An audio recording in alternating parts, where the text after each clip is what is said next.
¿Con qué cuerpo estarán los salvos en el cielo? Esto es uno de los temas que quiero tratar en este video. Como yo he prometido en el video anterior, hoy quiero hablar sobre con qué cuerpo estarán los salvos en el cielo. Así que te invito, usted que te deparaste por primera vez en nuestro video, suscríbete ahora mismo y presione la campana de notificación para no perder ninguno de nuestros contenidos. Bien, para entender esto debemos ir a donde todo empezó. Te invito a ir conmigo en el libro de Génesis capítulo 1 y el capítulo 2. En el capítulo 1 y versículo 26 dice: y dijo Dios, hagamos el hombre a nuestra imagen y semejanza. Ahí vemos Dios proyectando la creación del hombre. Y la Biblia dice que Dios creó al hombre en el huerto del Edén. O sea que al principio Dios creó al hombre en el paraíso. Y luego de crear al hombre, el Señor le dio poder y autoridad. Él dijo: dominad la tierra y sojuzgadla, dice la palabra de Dios. Dios le dio al hombre el poder y el dominio sobre la creación. Vemos ahí que en ese dominio el Señor también dio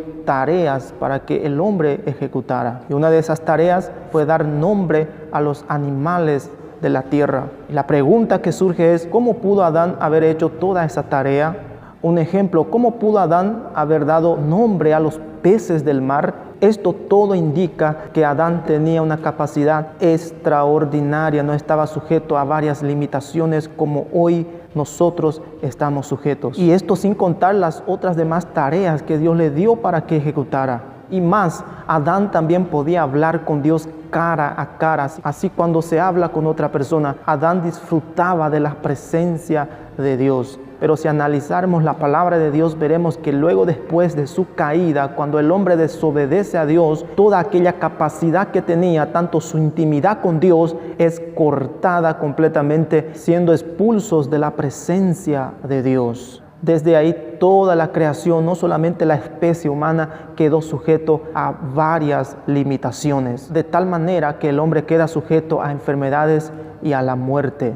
Hoy en día vemos que los hombres con la ciencia buscan amenizar el sufrimiento del ser humano. Infelizmente, cuando los científicos trabajan después de años de pesquisas en laboratorios, descubren una vacuna contra algún virus, inúmeras personas ya murieron por nuevas enfermedades. ¿Esto por qué? Por causa de la maldición. La desobediencia del hombre acarreó varios males sobre la tierra. Qué triste, ¿no? Es la realidad en que se encontró el hombre. Pero, escuche bien, la buena noticia es que Dios amó el mundo de tal manera que envió su único hijo para que pudiese restaurar todo esto que el hombre ha perdido. El hombre perdió el paraíso, perdió toda aquella capacidad extraordinaria que tenía, y lo más importante que perdió también fue su intimidad con Dios.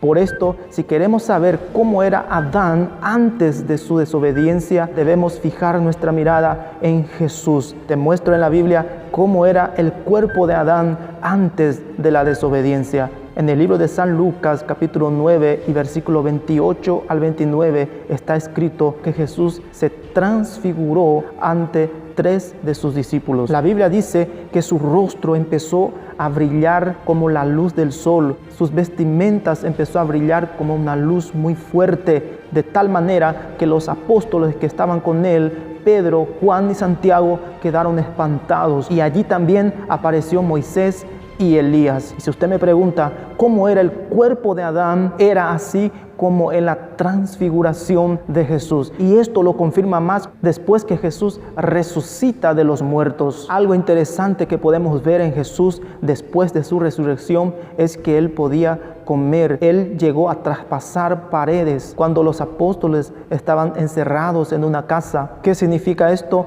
Era el cuerpo resucitado de Jesucristo. Y para usted que quizás te estás preguntando, ¿será verdad todo esto? El apóstol Pablo nos confirma aún más diciendo, en el libro de Romanos capítulo 5 versículo 15 dice que por medio de Adán vino el pecado y la muerte, y por medio de Jesús vino la gracia y la vida. En otras palabras, lo que Pablo indica en su carta es que Jesús es el segundo Adán. Lo que Adán perdió por causa del pecado, Jesús vino a recuperar. Jesús vino, murió por nosotros en la cruz del Calvario para recuperarnos esa intimidad que antes el hombre tenía con Dios. Por medio de un hombre, Adán, muchos fueron muertos por causa del pecado, pero ahora, por medio de Jesucristo, muchos recibieron vida por la gracia del Señor Jesús. Jesús vino a recuperar lo que el hombre había perdido. Es por esto que cuando suceda el arrebatamiento, cuando los muertos resuciten, ellos resucitarán con un cuerpo resucitado. Ya no más con un cuerpo corruptible, sino con un cuerpo incorruptible, como el cuerpo de Jesús resucitado. Por esto los salvos, los redimidos, ellos tendrán sí un cuerpo, pero ya no más sujeto a enfermedad y a la muerte. Y además de todo esto, Jesús vendrá e implantará su reino en esta tierra, donde reinaremos con Él para siempre. Si te gustó este video, no olvides de dejar tu comentario abajo a ver qué opinas sobre este tema. Que Dios les bendiga.